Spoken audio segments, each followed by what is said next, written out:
All right, so to kick this off, why is the Buffett rule important to consider for a taxation system?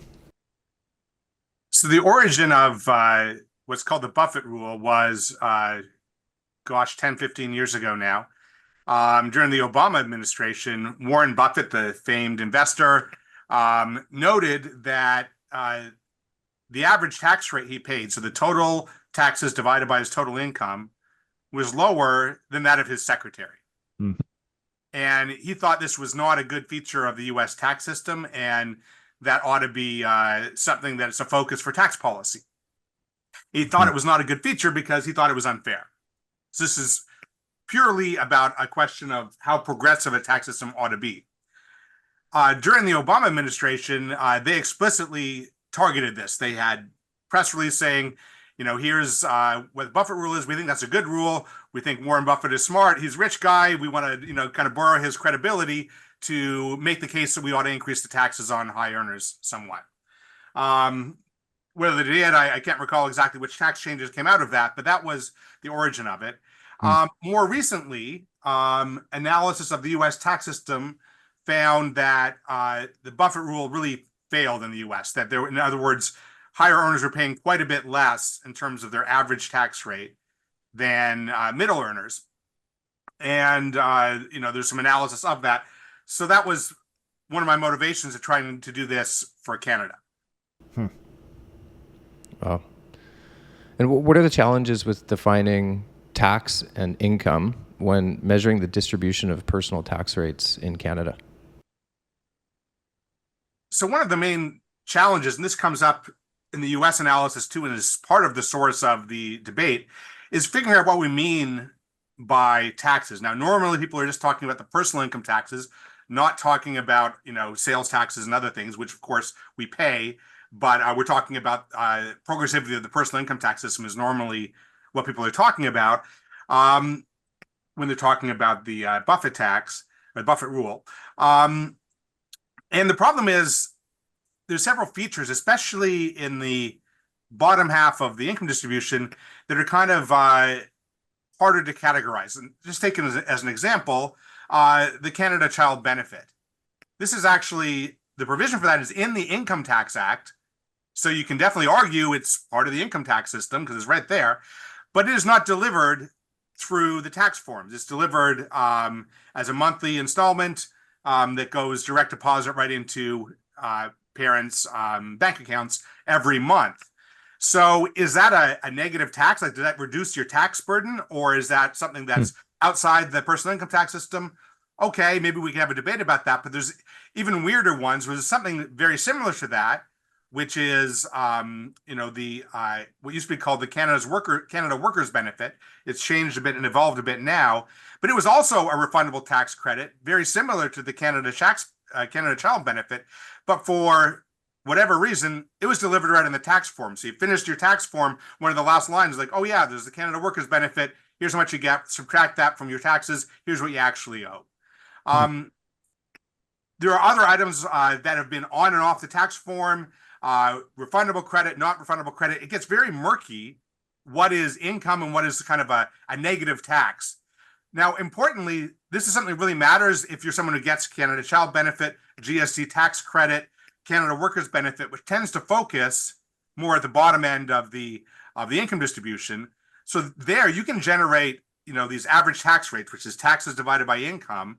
You can generate very different tax rates depending on what you classify as your tax rate, when you classify as income. To the second part of your question quickly, which was the income side of things, it gets murky there as well because there are various parts of income that can be exempted from the tax system. As an example, I'm at a university here, student scholarship income does not appear in your tax form at all. Now, people buy stuff with it. It's income from any kind of conventional way of thinking about income, but it's not on the tax form. Just as one example, there are other things like that. It's not a big part of the Canadian economy, but there are other examples of that where on the income side, it can be a bit murky as well. So in my work in this, I tried to be thoughtful about how I categorize what's taxes, what's income, showed sensitivity to different definitions, and tried to move forward on that. Can you talk about how the average tax rate in Canada varies across, different income groups? Yeah, let me just pull up my chart here so I have something to look at. So as I mentioned in for the bottom, say 25% of earners, depends a lot on how you define these things. Are you going to put the Canada Workers Benefit in? Are you going to put the Canada Child Benefit in or not? It kind of varies quite a bit. But when I think about overall, for people in like the bottom 25-50% of the income distribution, you're not actually paying a lot of income tax. Mm-hmm. At the margin, you might be, but in terms of your average tax burden, it's not huge. And why is that the case?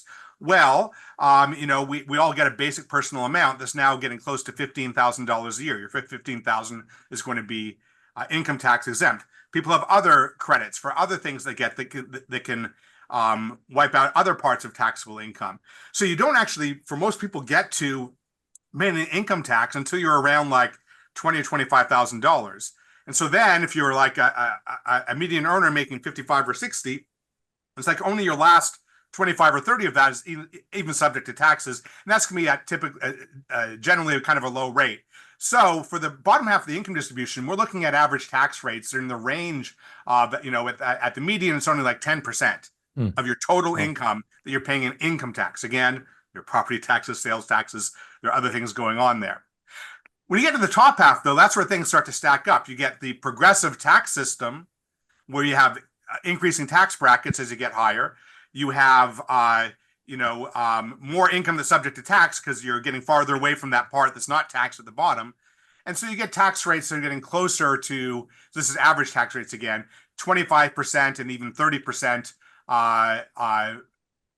for the top 1%. And at the very, very top, the top 1% of the top 1%, you're getting closer these days to 32 or 33%. Oh. Now, again, to point out, there's going to be listeners that say, but wait, my marginal tax rate is 53.5%. What the hell are you talking about? That's what you pay on the last dollar of your income. I'm talking about your total tax burden. Why am I talking about your total tax burden? Is because, I'm not talking about what's your decision marginally to invest a bit more here, work a bit more here. That's where your marginal tax rate matters. When I'm talking about, like, how does our income tax system ask each of us to contribute and help out those who are in need and ask for a bit more from those who are doing well, that's where you want to look at your total tax burden divided by your total income. So that's why I'm talking about this average tax rate, which, like I said, these days is around 30 to 33% for those at the very top. Yeah. That discussion in your paper of why you look at average tax rates instead of marginal rates was really really insightful. How has that distribution of average tax rates changed over time? It's changed quite a bit, and for a couple of reasons. As we went from the 80s into the 90s, we were in an era of, fighting the deficit. The Mulroney government de-indexed the tax system, partially de-indexed it, such that all of the credits kind of froze in value, all the bracket thresholds frozen value. So there was this, we called it back then, bracket creep every year, that your income was going into more and more higher tax brackets as time went on. In addition to that, there were these extra income surtaxes that hit middle earners, high earners. So it's every year it seemed like everyone's income taxes were going up. People don't remember that. People complain now and about high income taxes, and it's like, no, man, you should have been there in the 80s and 90s. Every single budget. This is under a progressive conservative government and under the Paul Martin government, the Jacques Chrétien government with Paul Martin as finance minister. Yep. This was happening, and a lot of it happened under progressive conservative government. So, that was a big increase in the 80s and 90s. That kind of peaked out in 1997. That was the year that the deficit hit zero.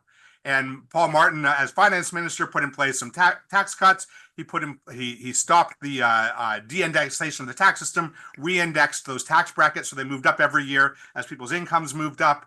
And then we hit some tax cuts in 2000. The Harper government did a bit of income tax cutting, not a lot. Their biggest focus was on the GST tax cut initially, anyway. And then we hit the mid-2010s, the Trudeau government. You can see it in the data. There's a bit of a tax cut in the middle, a bit of a tax increase at the top. But the net picture of this through time is, if you look at, say, someone in the middle of the income distribution, like in the mid-80s, mid-90s, they're paying about 15% of their income in income tax. By the time you hit the late 2010s, it was like 10%. So that's like a really substantial cut. Hmm. Similarly, for people at the very top, it takes the top 1% of the top 1%. Back in like the mid 90s, you had surtaxes on top of surtaxes, and they all interacted with each other on tax brackets that weren't moving. We're talking 40% of your income on average, not talking about the margin, on average, 40% of your income was going to income taxes. By the time you hit 2018, we're down to 32% for those high earners. So there was a substantial difference through time. People remember things through a bit of rose-colored glasses, but and no one likes to hear that, man, you had it way better back then in terms of income taxes. Everyone likes to complain about taxes, but it's actually empirically true that the burden was higher 20 years ago than it is now. That's really interesting. So it sounds like the whole distribution shifted down in terms of average tax rates. What are the shape of the distribution, like the Buffett rule concept? Yeah, so what happened there was it did come down fairly uniformly until the Trudeau government, when you started to see that at the very top, it started to kick back up a bit. Why was that? It's because they put in place this new tax bracket that kind of hit the top 1%. They explicitly targeted that in their election campaign in 2015. And so, voters made their choice, and that's what they wanted. And that's what they got. Where there's kind of a uniform shift down over time. A bit more, frankly, at the top, even before 2015, because of those surtaxes that were in place in the 80s and 90s. As those came off, that kind of helped more at the top. And then a bit of a reversal of that over the last 7 or 8 years. Wow. So you kind of already answered this, but can you talk a little bit more about what the distribution of average tax rates looks like within the 99th percentile of earners? Yeah, to dig into that, I use data that are really very fine, that allow me to break up the top 1% into its various components. And what you find there is that the Buffett rule for Canada, as you get to higher income groups, the average tax rate is going up. So that would make Warren Buffett happy, except for those in the very top groups. This would be the top 1% of the top 1%, and even the top half of the top 1% of the top 1%. So this is, you get down to 1 in 20,000 Canadians there. Like, there's not a lot of people there, very high income earners. For them, their average tax rate is actually lower than their neighbors who are only in the top 1%. But that's it. It's Warren Buffett would not be lower than his secretary in Canada. He would be lower than his neighbor who's only, a billionaire and not a multi-billionaire. But what's interesting, and I think we're going to get there, is the reasons for that. It's not like there's like a special billionaire's tax bracket. It's not like there's a special billionaire tax credit. It's because of some certain features of the way we tax, especially capital income. Well, that's my next question, is very topical given the capital gains changes in Canada recently. So how does the capital gains income affect tax rates at that top end of the income distribution? Yeah, so that's exactly why you see this dip down in average tax rates among the top 1% of the top 1%. It's because of the mix of their income. Like I said, there's no special billionaire tax cut out there. But what there is special treatment of capital gains and dividends. And what those mean is, if you happen to get a big share of your income through capital gains and dividends, then you're going to pay less tax because those forms of income are given special tax treatment. So you look at, again, the top 1% of the top 1%, they have over half of their income come in the form of capital gains and dividends. And so they're getting these forms of income that have special tax treatment. And there are reasons why they get special tax treatment, and we can get into that. But that's the mechanical reason why you see the average tax rate kind of top out and then go down to the top. It's a question of the income mix that those folks are getting. That is super interesting. And I do want to come back to the rationale, but before we get there, I just want you to set up the theory. Can you talk about how the theory of capital income taxation in a small open economy like Canada relates to personal income taxes? Yeah, so this actually gets right deep into economic theory, but it matters a lot for thinking about this. There's kind of two ways of thinking about this. If you have a closed economy and you're just funding, your business operations out of domestic capital, then everyone who receives capital gains and dividends, that's coming out of business profit in some way. And so any changes to the corporate tax regime are going to feed through to your after-tax return on business profit. So as money goes from the profit of the business to the pocket of the investor, you have to kind of trace through what's happening at the business level and the personal level. The other polar case is one where all the capital is coming from abroad international investors. And the key thing about international investors is they do not pay Canadian personal income tax. So they don't give a whit what we do about capital gains and dividends at the personal level in Canada. Is there a dividend tax credit or not? Is the inclusion rate 50 or 66 or 75? They don't care because like you're in Switzerland, you're in Bahamas, you're wherever, you're an international investor. You might care about the Canadian personal or Canadian corporate tax rate if you have operations in Canada. You don't care about Canadian personal income taxes, though. So if those investment dollars are coming from abroad, like anything you do to personal taxes is not going to affect the corporate sector at all. So those are the kind of the two polar cases where if dollars are coming from abroad, personal taxes don't matter for the investment side of the economy. Whereas if we're kind of in a trapped economy with all money coming from domestic sources, then you do care about that. Because if I'm an investor, I'm like, well, if you tax corporations more, that's less in my pocket when I pull that money out of the corporation and put it in my pocket. And so that's kind of the two polar cases. Which case we are in, different economists have different views of things. The way I tend to look at it is it really depends what sector you're in. If you're a big international company like boy, my example here is too old. It might be not so relevant. Last time I talked about this, when I talked in front of my classes about this, talked about Bell Canada Enterprises, which I think is still publicly traded. Went through a weird thing back 10 years ago. But at that point, it was traded in the New York Stock Exchange. Or take any big Canadian company that might be traded in New York, traded in Toronto as well. They're cross-listed. This happens for the big companies. Similarly, they float their own corporate bonds. Just think of the kind of capital they have access to. They can walk into an investment bank in New York and like, yeah, we want to drop $100 million of bonds or $1 billion of bonds or whatever the quantity might be. And they get an investment bank, gets placed with, some German credit union. It gets placed with some Japanese pension fund, total international. In contrast, you got a small construction startup, guy wants to, buy some equipment, buy a front end loader, buy a new dump truck, doing great work for the Canadian economy, working hard, getting up in the morning. We love this guy. But the thing about him is he can't go to New York and float bonds to fund his operation. What he's got to do is, borrow from friends, borrow from the bank, that kind of thing. So he's going to be faced with domestic capital system. So he's going to care. It might be self-funding as well, right? So he's going to care a lot. Like if the corporate tax rate goes up, he's going to care about that, how that passes through to his individual taxes. So the big picture here is there's these different models. I think they affect different kind of firms differently. And this all feeds into that question we were talking, like, why is it that the very high earners are paying a bit less tax than other earners in Canada? It's because they get a lot of dividends and capital gains. Well, why is it that we treat dividends and capital gains differently than other forms of income? The answer comes to, well, these forms of income have already been taxed at the corporate level. And should we care about that or not comes down to this question of, this international economics and international capital flows. So it's a very deep dive there. But the reason why we have to do the deep dive is that is the reason why we think about the inclusion rate and the dividend tax credit as a special thing. And there's a lot of debate among economists about whether we should care about that and how much we care about that. Yeah, it's really interesting. Wow. Yeah. So Kevin, how does the concept of tax integration, where personal income tax accounts for tax paid at the corporate level, how is that affected by capital mobility?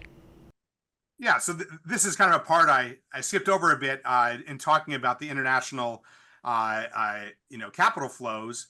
But just think about what happens when a firm makes profit. A firm makes profit, it pays corporate taxes, then goes into retained earnings, after tax profit account in the firm. What happens then? Well, two things can happen, or three things. One is the firm reinvests that into the firm. That's great. We like when that happens. The second thing can happen is that they pay a dividend. The dividend then goes into shareholders' pockets. The third thing that can happen is they retain the earnings inside the firm, maybe to pay future dividends, maybe to do something else, whatever it might be. But when they do that, the value of the firm is going to go up. And so if there's future dividends are higher, the stock price might go up if it's a publicly traded company. That's going to then kind of transmit that value to the shareholder through a capital gain. Another thing they can do is take that retained earnings and do a share buyback program. And now, when I've mentioned this, I've had a lot of pushback from financial industry professionals saying, aha, if a firm does a share buyback program, that gets deemed as a dividend. And so what you're talking about how that gets transmitted, to shareholders through a capital gain is not true. Well, the answer is it is true. Depends on how you structure it as a firm. If a firm says, okay, for every share you have, I'm going to buy back, every 10 shares you have, I'm going to buy back one of them, then that's deemed as a dividend under a certain part of the Income Tax Act.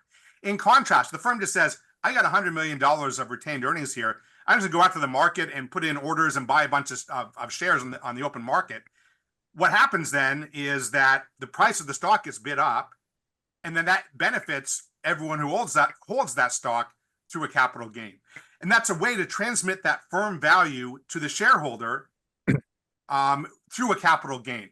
And when I was very confused when I got angry emails like, what are you talking about? How firms do share buybacks? That never happens. You just Google up share buyback, Canada, and you get dozens of firms saying, the CFO makes an announcement in their quarterly earnings call. Okay, we did well this quarter. We're going to institute a share buyback plan instead of, reinvesting in the firm. We're just going to buy back a bunch of shares. Why are they doing that? They explicitly say we want to juice the stock price. That's fair. I mean, there's nothing wrong with that per se. It's a way to transmit firm value into shareholder value. What could be wrong with it, though, is if the tax system is favoring that way over, say, dividends or over, say, reinvesting in the firm. And we'll get back to that. That gets into why we made the change to capital gains taxation. But generally, that's the big thing here. When we talk about integration of the tax system, the personal and corporate tax system, it's about accounting for all the taxes that are paid in that journey, from the corporate taxes through to the personal taxes. So I always like to say, from the profit of the firm to the pocket of the shareholder, corporate tax, dividend tax credit, dividend taxes, capital gains taxes, all of that stuff, we think about it as the integration of the personal and corporate tax systems. Great. Wow. This is so interesting, Kevin. So how does the new capital gains inclusion rate affect integration for incorporated business owners? So what we've seen over the past, I'd say 20 years, is that there's been a change in how capital gains are taxed relative to dividends. So going back to that decision of, profit to pocket, what I would like to see in the tax system is the tax system being neutral across those different things. If for a firm, for business reasons, it's the best thing to reinvest in the firm, that's what we want it to do. If it's the best thing to pay out dividends, the best thing to pay out, to do a share buyback program, for internal company reasons, for good business reasons, that's what we want them to do.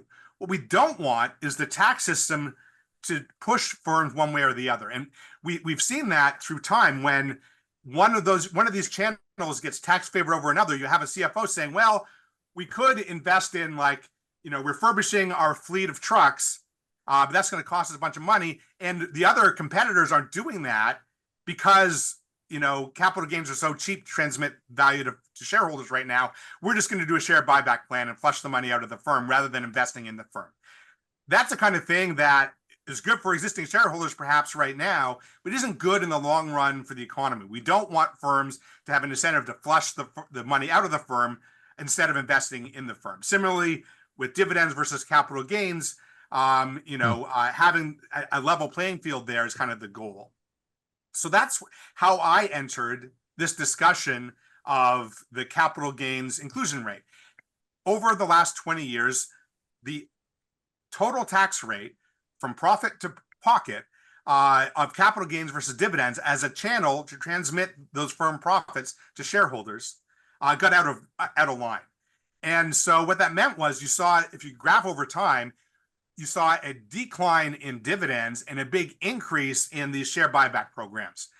And So to me, that was just an inefficiency that was going on, and we want to have those things made on business reasons, not to try to game the tax system.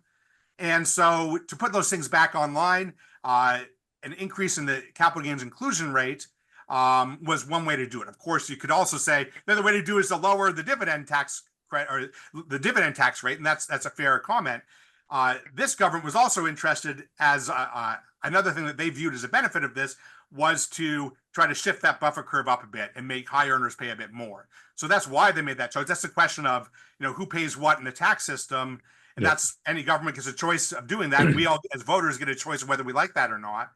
But there's an efficiency argument for it, which is to say we want the integration to be kind of level across all these different forms. And then there's the fairness argument of like who should pay more, who should pay less. Those are two different arguments. In this case, they both aligned to say we ought to increase the capital gains inclusion rate. So you talked about how the two different models of who bears the cost of corporate taxes. How does that modeling decision affect how progressive taxes are at the personal level? It actually makes a huge difference. And the reason is if you assume that capital gains and dividends are fully taxed at the corporate level, and you account for those corporate taxes when you wash it through to the individual level. So I get some dividends. I get a dividend tax credit, so they're a bit more lightly taxed. But the firm already paid profits on those taxes. If I take those corporate taxes and add it to the personal tax bill, that actually makes a pretty big difference. It makes our tax system look fairly progressive. In that the high earners are paying more because those high earners are getting this capital income that was already taxed potentially at the corporate level.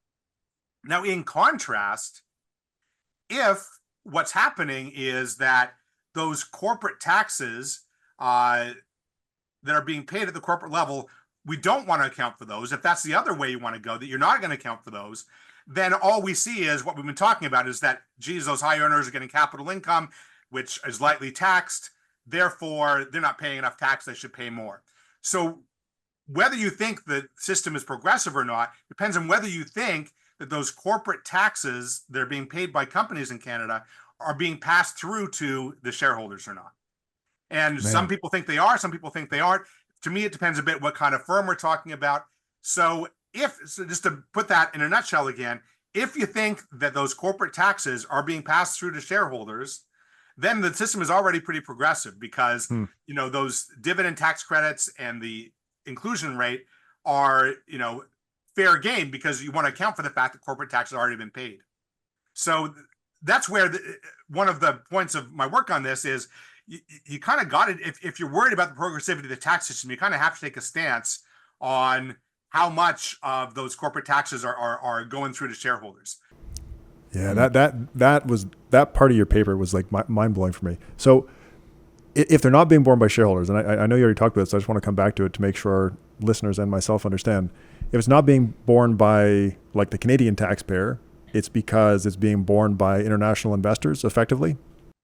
Well, yeah, that's the thing. The international investors have other options, right? So if they're not going to invest in Canada, they can invest somewhere else. So they're not going to, if Canadian taxes go up, corporate taxes go up, they're not going to pay any more for Canadian assets. So what they're going to do though, is they're going to pay less for Canadian assets. So what happens under that model, where it's international investors we're worried about, when the Canadian corporate tax rate goes up, the stock market goes down. Oh man. Wow. So it's an equilibrium argument where, crazy. Wow. Yeah. And so that's where it's not, the burden is actually shared by not capital. It's actually shared by labor, by workers, because, in that model, whenever you put the corporate tax rate up, the value of the shares go down.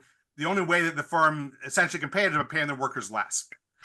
So that's kind of perhaps a weird argument. It's a bit counterintuitive to people that corporate taxes up hurts workers, but there's a serious argument for it. Whether it holds empirically or not, again, there are different views. But in theory, if who holds Canadian shares is mostly international investors, they don't care about Canadian taxes. They need to be compensated if Canadian taxes go up, or else they're not going to hold the stuff.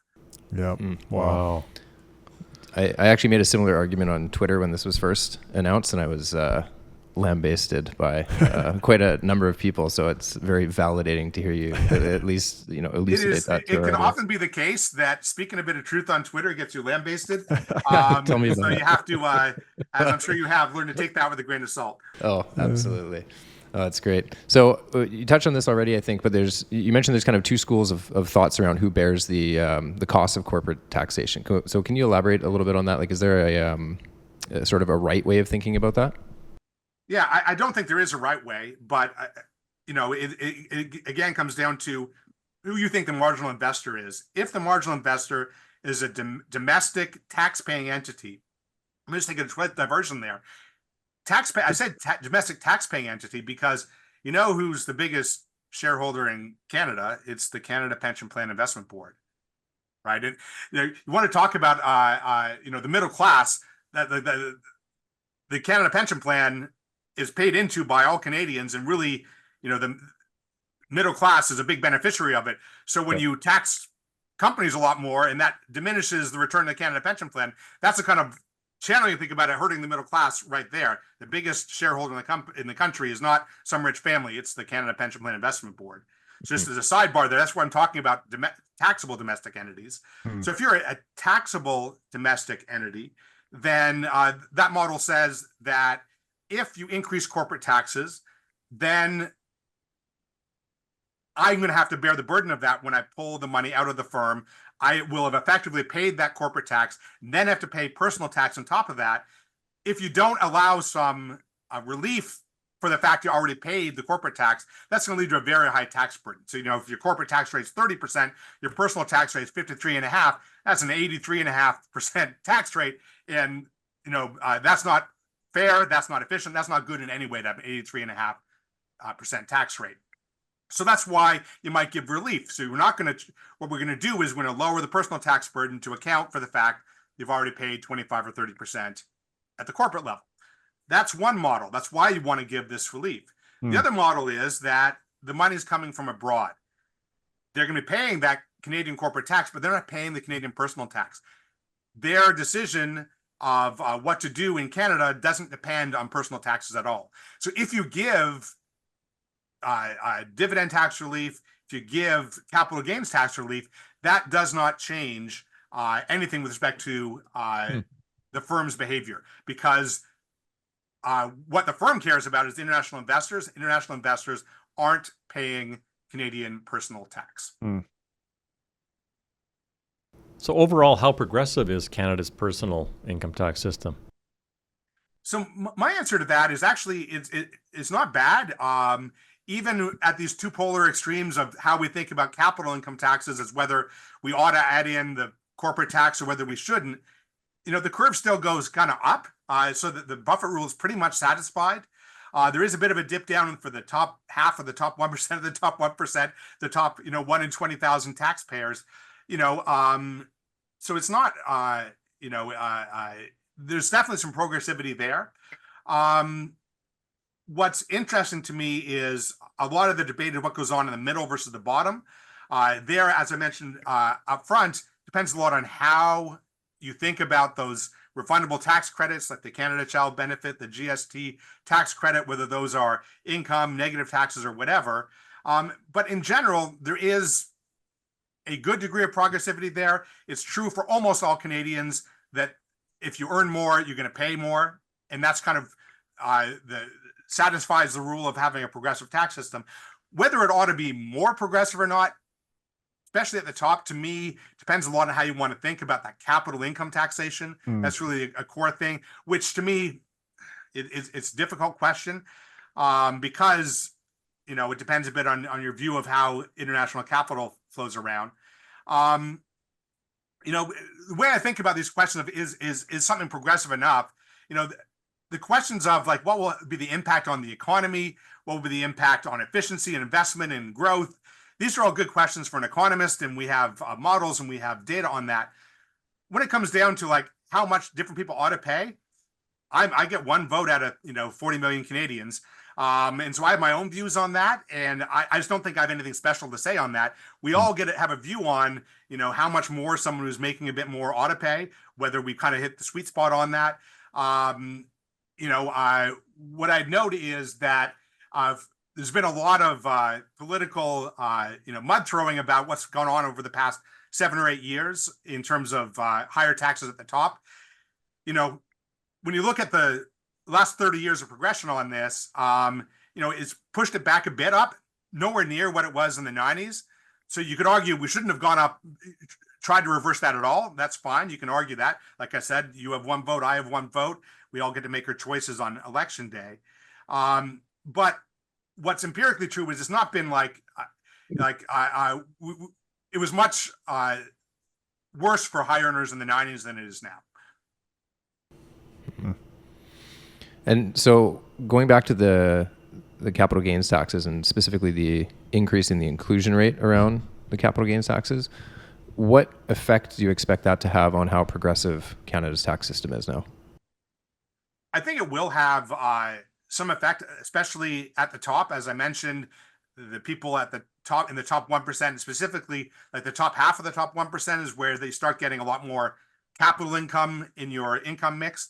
It's going to have an increase in their taxes. And that will increase the average tax rate for those folks. And that's going to increase the progressivity of the tax system a bit. A couple of notes on that have come up in thinking about this. One thing people have argued is that a lot of the realization of capital gains is very lumpy. You do it once in a lifetime. You work, you save through a firm, and then you sell off the firm, and there's like a one-time hit on capital gains. And that can be true. The way that this capital gains increase was structured was it's only the first 250,000 in any year is exempt from the increase. The new capital gains tax rate only applies after you've already received 250,000 in 1 year. What I would say to a small business who might have $1 million or $2 million saved up through their firm, through all their hard work through the life, first I'd say thank you for working hard and doing well. That's great. We like people who do well. But then I'd say if you were to realize all of that in 1 year, you should get a new accountant. Because there are ways that you can spread this out that would avoid it a bit for those people who are doing very well or did okay over their lifetime. The real, if there's a target for this, it's the people who are in that kind of 1 in 20,000 taxpayers who receive $4 or $5 million of income every year. Those are the folks who are going to be hit by it. And those are the folks who, if you want to increase the progressivity of the tax system, you're going to want to hit. So that's one argument about the, who's going to be hit, how this will impact progressivity is it's going to have an impact for people at the top who essentially can't avoid it very easily. There's going to be some people at the margin who have these, once in a while transactions, selling off a firm or something, where, they can potentially avoid it. And that's kind of okay, because I'm not sure that, someone who's making 70 or 80,000 a year as a small business person and then has a big payday at the end of their career as to sell off their firm. If they don't get hit by this, I don't think that's the worst thing in the world. Yeah. No, that's fair. And you mentioned the $250,000 threshold where the new inclusion rate applies, and that's for personal taxes, right? Yeah, that's right. So that's 250,000. That's right. So at the corporate level, within corporate transactions, there's no threshold there. So companies will be paying capital gains immediately on their first dollar of capital gains at the higher inclusion rate. Yeah, that's right. I'm curious, and this, I don't know how far you want to go into this, but to the degree that some small businesses do have retained capital and are potentially not the target of this new inclusion rate increase, right? Like the $250,000 threshold that applies to individuals seems to be reasonable. What are your thoughts on having or not having a similar threshold within a business? So generally, for businesses, this is a first principles tax policy thing. Having thresholds and brackets is more difficult because businesses, unlike people, can be cut into pieces. So if you tend to have a threshold, 250,000 in this case, or whatever kind of tax you're talking about, there'd be an incentive to keep firms smaller, to break them into little pieces so that, each of those little pieces gets under the threshold and you stay in the bottom bracket. So that's just a general principle. My suspicion is this is where the government was on this. Like, we don't want to have an incentive for firms to stay small, we want firms to stay big. But you have identified something here, which is a downside of this tax policy change. Where I have some concerns is exactly that small and medium. The smaller wants to become a medium-sized business. You have a firm who's doing well, generating some cash flow, has some retained earnings. They might want to start investing in other firms, expand a bit, whether that's taking over someone in a neighboring city, whether that's expanding their operation, going to a different industry a bit, a neighboring industry, maybe vertically integrating in some way, whatever it might be. You can have these cross-firm transactions that can get messed up because of this capital gains tax rate. Messed up in the sense that they'll be subject to higher taxes.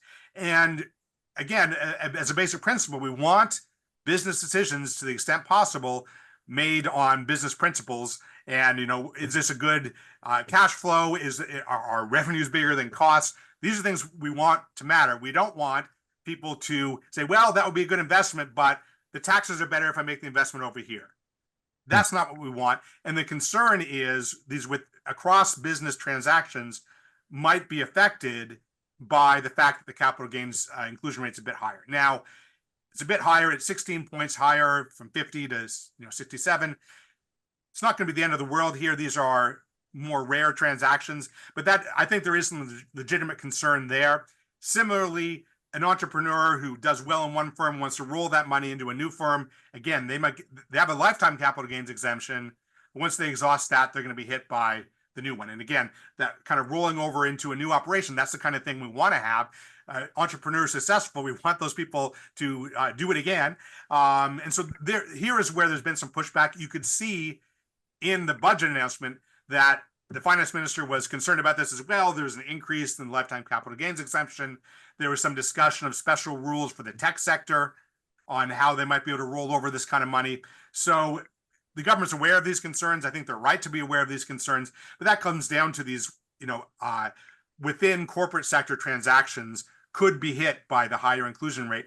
And there is some concern there that might be at the margin diminishing a bit the ability of firms to make good investment decisions. Yeah, I want to keep going on that. What does the evidence say about the relationship between productivity and capital taxation? When you look at the big picture of productivity, like how much output we're getting per worker, in theory, the way the theory would go is that you change personal tax rates, which gives firms an incentive to invest more, which then allows them to invest more, and they buy more equipment, they expand, they invest in their workers, and the workers are more productive in their workplace. So that's all, potentially true. Each line in that logic has some sense to it, but it's kind of a bank shot to get there. And what I mean by that is, just think of the first step of that is that an increase in the capital gains inclusion rate affects whether the firm wants to invest more or not. Well, that depends on whether the firm cares about personal taxes. Again, if the marginal investor is from New York or Switzerland or Bahamas, they don't care about the inclusion rate. The firm's not going to invest anymore. So if you're in this world where you think that the marginal investor in the Canadian economy is international, this has zero impact on productivity in investment in Canada. When you look across time, like if you look over the past 30 years, we clearly have a productivity problem. I don't think that's up for debate. If you think that the best way to address that is by cutting the capital gains inclusion rate, I'd say that you're crazy. I don't see over the last 30 years, we've had inclusion rates of 50, 2/3, 75%. And through this whole time period, productivity has been getting worse. I just don't see that there's any coherence in the time series for that. Internationally, there is some evidence that there may be some relationship between corporate investment and capital gains rates. It's going to depend on whether it's a firm or a sector that has access to international capital or not, as we talked about before.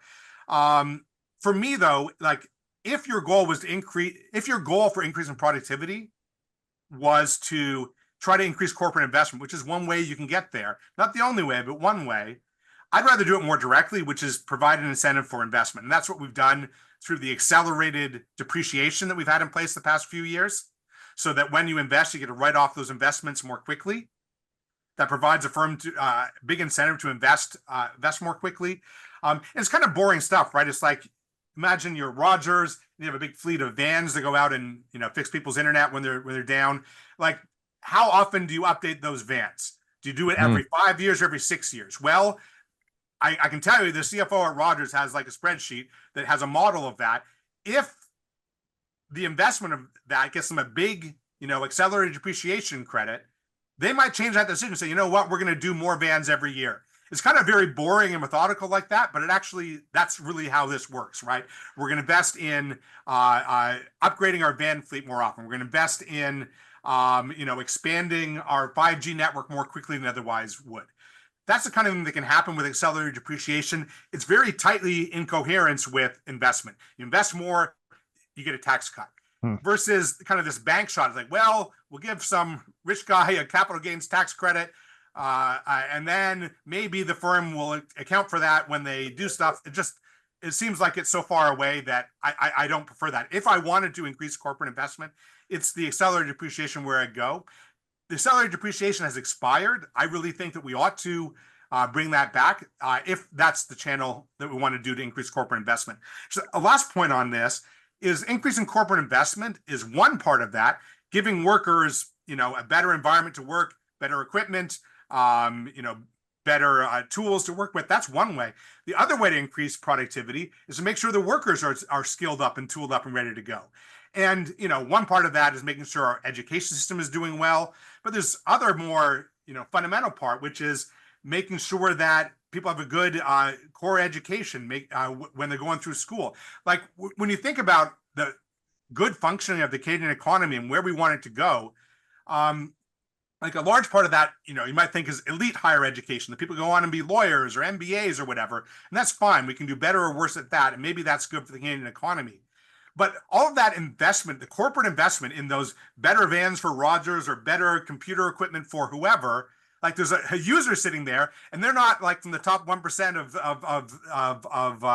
the IQ distribution. There's lots of middle class regular workers there. We want those guys to be tooled up so they can make best use of the equipment and tools and stuff they have. How do we do that? That's the education system. It's making sure that they feel secure, that they feel happy and able to work. Thinking of even, it sounds far afield, but it's actually not. Things like parental leave and sick leave and this kind of stuff can make workers more productive and able to invest in their own careers. Childcare can make women more able to invest in their own careers because they know they're going to be there in the workplace over the long run. And when I think about productivity, I do think about the corporate investment side. That's important. Also got to think about the workers and making sure they're doing a good job and that we have a good education system and good social support so they can be on the job, invest in their own career. Yep. I just want to mention, you touched on earlier in our conversation about how tax rates have generally gone down over time, but productivity has also gone down.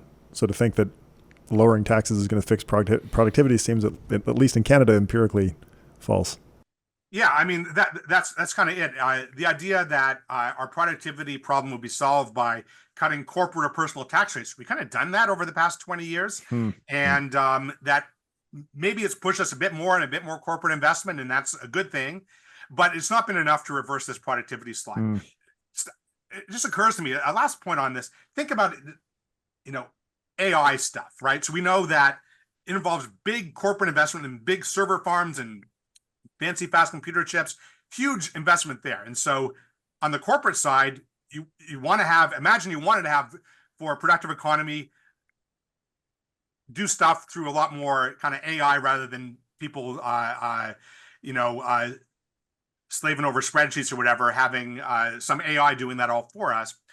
But what we also need is, so that's one side, that's the corporate investment part. The other part is, and this is a lot of the discussion of AI, is like, who's typing the instructions into the AI? We need workers who are able to exploit that. And that kind of really brings us into focus, right? That if we're going to make best use of this new technology, the countries that are going to win are the ones, perhaps who have access to the technology, but I think we're all going to have access to it. The countries that are going to win economically out of this are the ones that have the workers who are able to exploit this and make best use of that. So we want to have again, I think this is so important. Think of plumbers as an example, right? So plumbing is a very hands-on profession. It's a great profession. My kids end up being a plumber. I'm going to tell them you're going to do well in life right now because, maybe 30 years from now, there will be a robot that can dig down deep into stuff. I'm not sure. There's a lot of human judgment there. There's a lot of hands-on work that's needed, Yep. and a lot of skill, right? I mean, believe me, I want my plumber doing this, not me. But think about that, of where that can go with technology. You can imagine a plumber typing in like, okay, here's what I see. Okay, Chat GPT, what do you think the problem is? Oh, looks like there might be a blockage in the toilet pipe. You know where to go. It saves them a bunch of time of trying the kitchen pipe and everything else, right? So that can really make that plumber more productive. But that plumber has to be comfortable with technology to access that, has to be literate, has to be numerate. These are things like we think about elite education. When I think about education, it's like taking those people who are, maybe not going to be an MBA or a lawyer, but going to be a plumber, making sure that, they can read the instruction manual and they can be comfortable with technology so that they can make most use of these new tools that are available. Those are the countries that are going to do well, is ones that have the workers that can complement the investments in IT and other kinds of investments. Kevin, how much of an effect have taxes had on the long run trend of income concentration in Canada? So over the long run, I don't think the biggest impact on this has been taxes. What we see is bigger trends going on. The bigger trends being, kind of a more of a winner takes all economy. For people at the very top, people get paid best. If you're the top stockbroker, the top, software engineer, there's a global market for your talents, and you get paid an awful lot by the highest and best use of your talents around the world. 30 or 40 years ago, that might not have been the case so much. And so that kind of winner takes all labor market leads to a concentration of labor market earnings. The concentration of labor market earnings perhaps happens in the US more than anywhere, but that has feedback effects, especially on Canada with NAFTA and CUSMA now, where we have a lot of labor mobility for professionals. If you're in Toronto, you know very well that people who work at, say, in the financial district in Toronto, the good ones are getting offers from New York, and the Canadian banks have to stay competitive with that, to keep mark to market a bit their salaries. That's true in the tech sector in Waterloo. That's going to be true in the tech sector in Vancouver. That's true, the software that's all produced here in Vancouver as well. They kind of have to mark to market of what's going on in the U.S. and more broadly in the world, but mostly the U.S. Yep.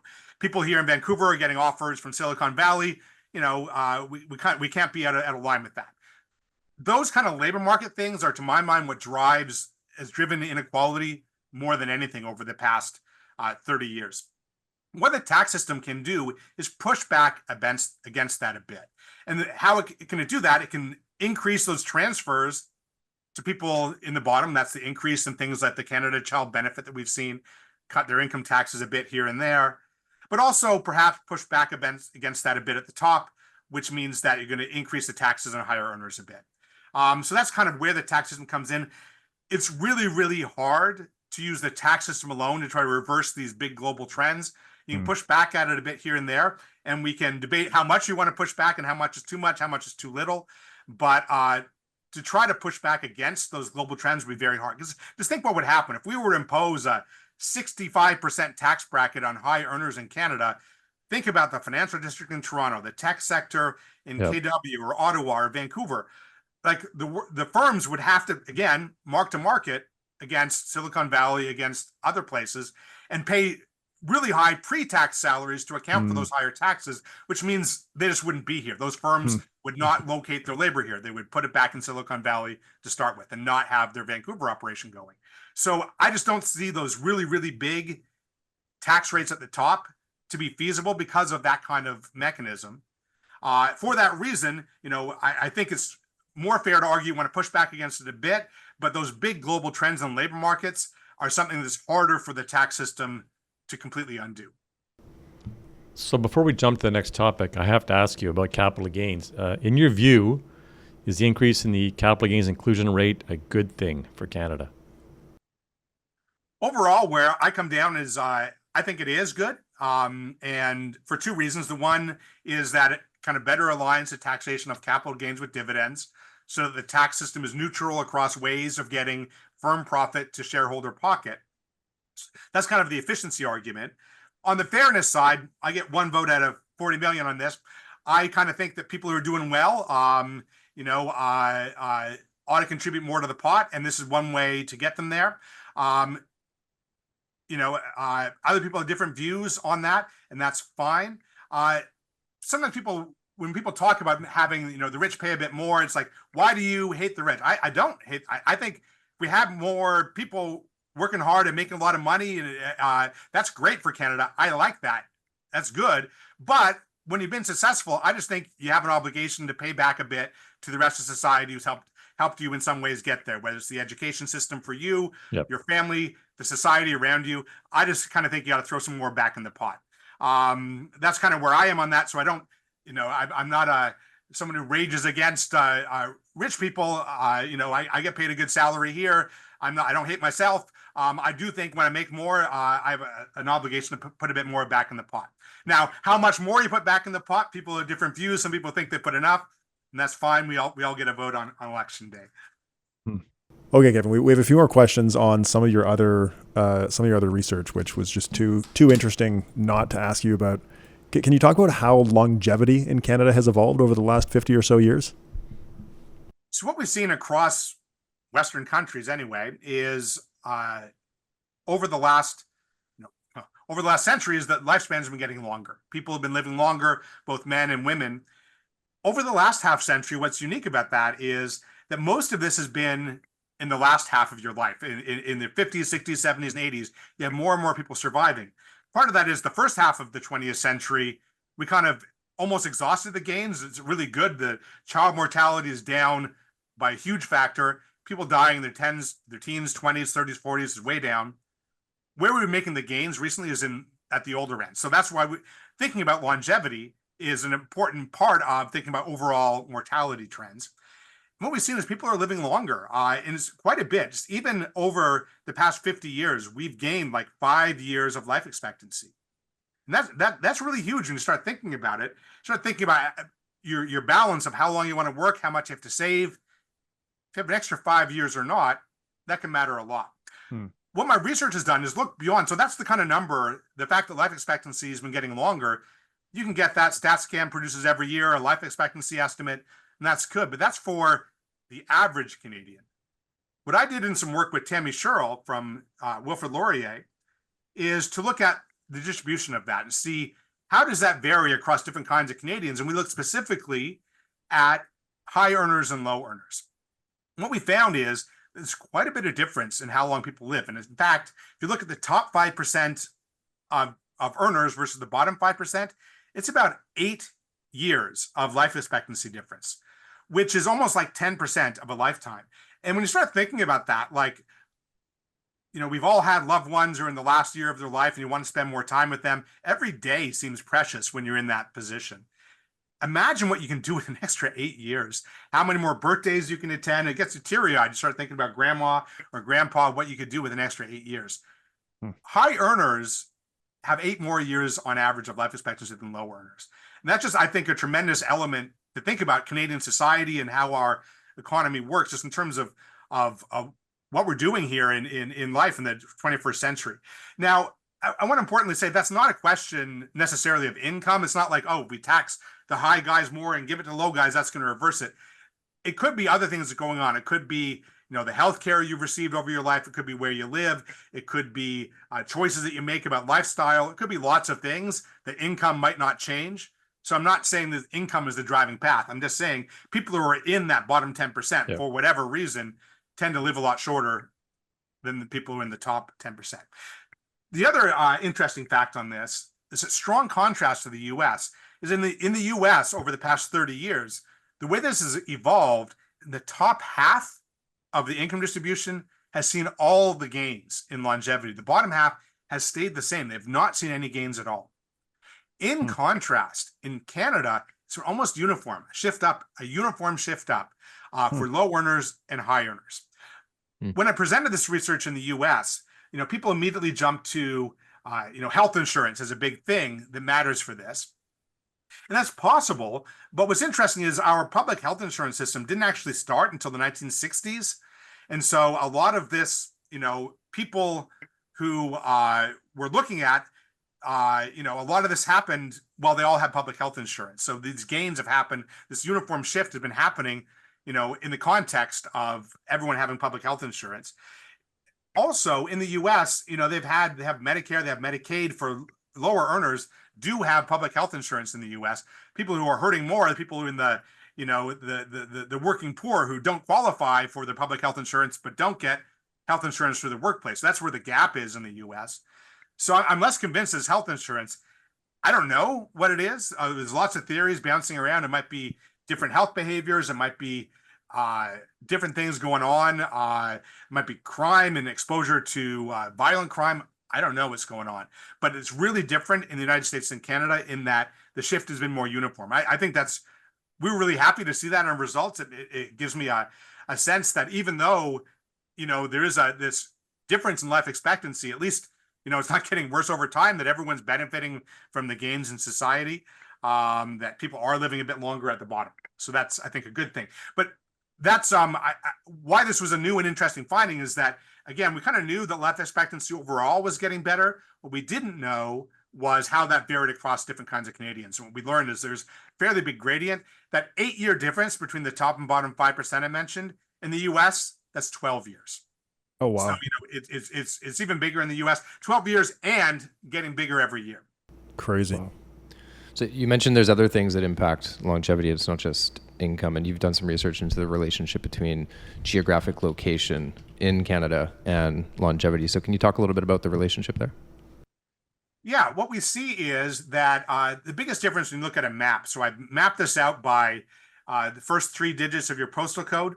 So I'm sitting here in B6T in Vancouver, which actually is one of the highest longevity postal codes in Canada. Lots of rich people live outside UBC in the neighborhood there. But that's it. So income is one part of it. I said rich people. Income is certainly one part of it. You see that correlated within Vancouver. The poor neighborhoods tend to have lower life expectancy. The rich neighborhoods tend to have more. We also, so that's one factor you see. You look at the city level, same in Toronto, same in Montreal. We look at a bigger map of the whole country. What really jumps out is rural areas have lower longevity. The urban areas have higher. So there's a couple of things going on. One is the income. Maybe you can afford, a nicer house, better access to, for purchase parts of healthcare and a more stable life if you have more income. But my research shows that's not all that's going on, because even if you take someone with the same income living in a poor neighborhood in Vancouver, so imagine you're making $200,000, but you happen to live in a poor neighborhood versus living in a rich neighborhood, it cuts like 5 years off your life expectancy to live in a poor neighborhood. Wow. So it's not just income driving this. This is kind of an emerging area. We're learning more about it. I was at a conference in Paris in June talking about this. Research from Sweden suggests that across different areas, tends to be correlated with income. You have access to different quality of healthcare. So doctors in Canada, it's all part of a public system, but you get to choose where to locate. And you might have a different client base if you locate in a rich area versus a low area. Maybe you're someone who's really has a passion for dealing with people with a whole host of social problems when they walk into your door. Maybe you don't want that. And maybe there's a difference in the kind of doctor who goes here and there. Or the availability. So that's the quality of healthcare. It can also matter for the access to healthcare. When I look at the rural urban differences, that's the first thing that comes to mind there. If I'm living in a more rural area, I might have to drive 3 or 4 hours to go see a doctor, let alone a specialist.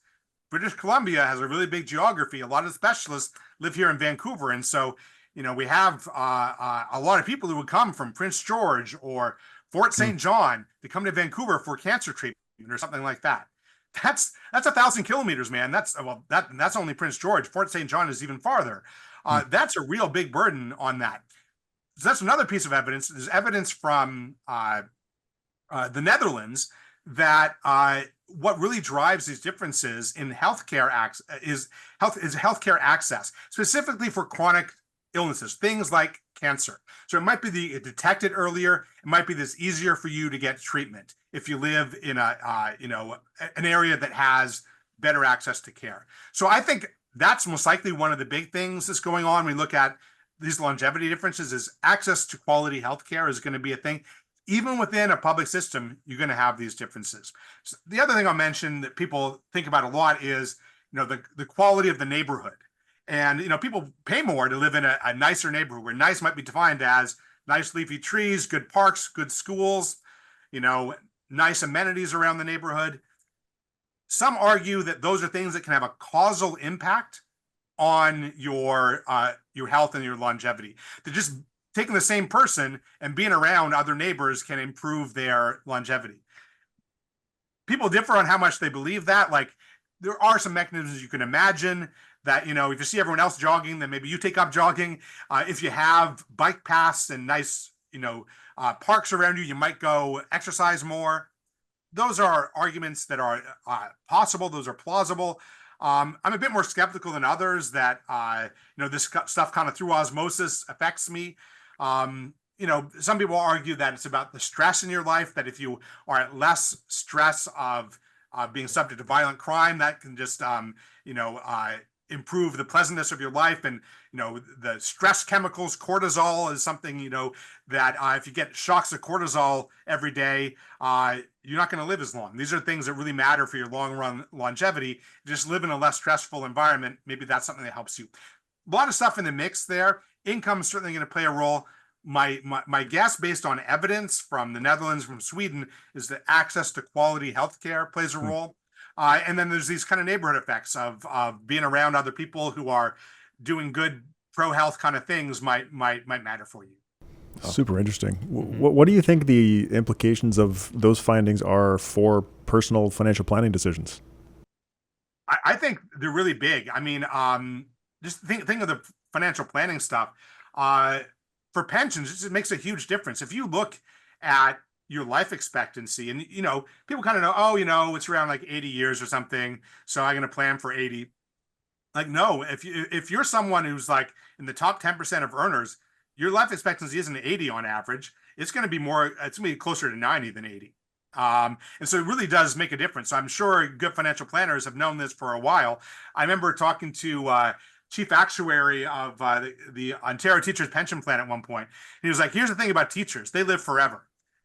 And so he knew this because he could see in the Ontario Teachers Pension Plan how long people were getting their benefits. So he couldn't use the StatsCan life tables to calculate, how much the contributions are, how much the benefits are, whether the pension plan is in balance. He had to think about his clientele there at the Ontario Teachers Pension Plan. And the same thing for each of us here. We kind of have to think about our own lives. We kind of know there's a sex difference. Women live longer than men. We know that there's difference in ethnic background, that Asians tend to live a bit longer than others. Again, whether that's some lifestyle thing, some cultural thing, I don't want to get into that. I don't know. And that gets into some more dangerous territory. But we know on average that's the case for whatever reason it might be. So you kind of have to think about yourself. One trick I've learned is the best way to figure out your own longevity is to look at your same-sex parents. So for me, I'm a male. I look at my dad. For my wife, she looks at her mother, her mother's mother. That's the best guess. The best indicator of how long you're going to live is look at your same-sex parent and grandparent as an indicator of just of your like genetic heritage of where things are going. Again, whether it's genetics, lifestyle, mental attitude, I don't want to get into. I'm not a genetics only kind of guy. I think a lot of things matter. But anyway, that's kind of where that goes. It matters for financial planning because, like, if you're retiring at say 65, if you are planning for a 10-year horizon versus a 30-year horizon, that makes a huge difference on your spend rate, and also whether you want to retire at age 65, because whether you can afford it. The other thing that matters for us, so that's kind of for your own personal financial planning. From a policy point of view, this actually makes a really big difference to thinking about things like the Canada Pension Plan. It's actually kind of moved my thinking about this a bit. When you think about lower earners paying in with the same contribution rate as everyone else, but the payback period is much less for them than a high earner, it makes me think about the Canada Pension Plan in a bit of a different way.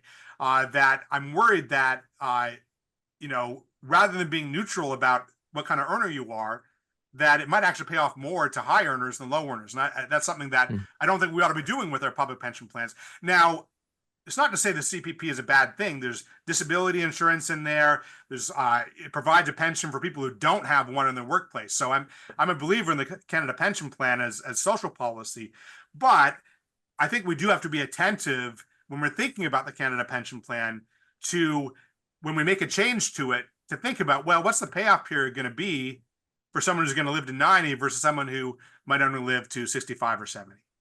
Yeah, I've thought about that. It feels kind of gross that it's kind of redistributive from lower income people to higher income people because of the distribution of life expectancies. That's yeah. So there's that, and that goes back to the more fundamental thing that those people are getting 10 more years of life or whatever it might be. Right. Just again, you think about the joy you get out of a year of life and doing that time 1 year of life, and you do that times 8 or times 10, and just like the amount of joy you get out of that is just amazing to contemplate. And the fact that there's that much difference, and frankly, in Canada it is what it is at about 8 years of bottom versus top. In the US is 12. Man, that's just a huge difference in the quality of life taken over your whole lifespan.